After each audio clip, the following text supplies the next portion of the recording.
The treatment of schizophrenia is a complex challenge, and I think there are a lot of unmet needs. So we have a number of patients who don't respond adequately to the treatments that we have.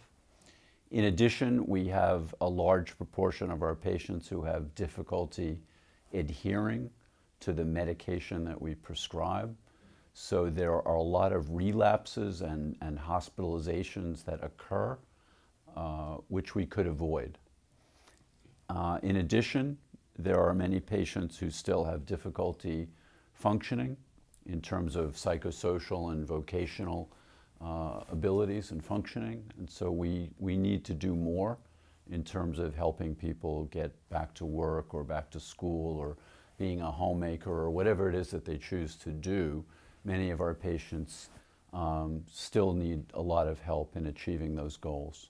The challenges in treating schizophrenia are really multifold. I mean, first, when the illness begins, it's usually in late adolescence or early adulthood. And at that point, the individual who's affected can have difficulty really recognizing that something's wrong and accepting the need for treatment. So one of our challenges is a very long duration of untreated illness or untreated psychosis. And we need to do a much better job of engaging people earlier in treatment, helping them to identify that something's wrong, or helping their families to identify that there's a problem and knowing what to do about it. And it can be quite confusing. And also in the early stages of illness, people often don't have insight. So they may be experiencing psychotic signs and symptoms such as delusions or hallucinations, but not really recognizing that these are irrational or illogical, and therefore they don't always see the need for immediate help.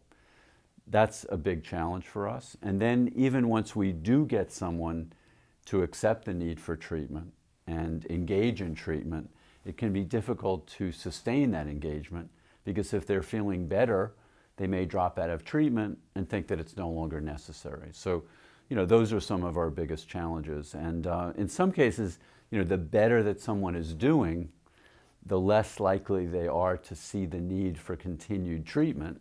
So they stop the treatment and then they end up getting sick again. So sometimes we get into this vicious cycle of improvement and then relapse and deterioration, and then we try to bring about improvement.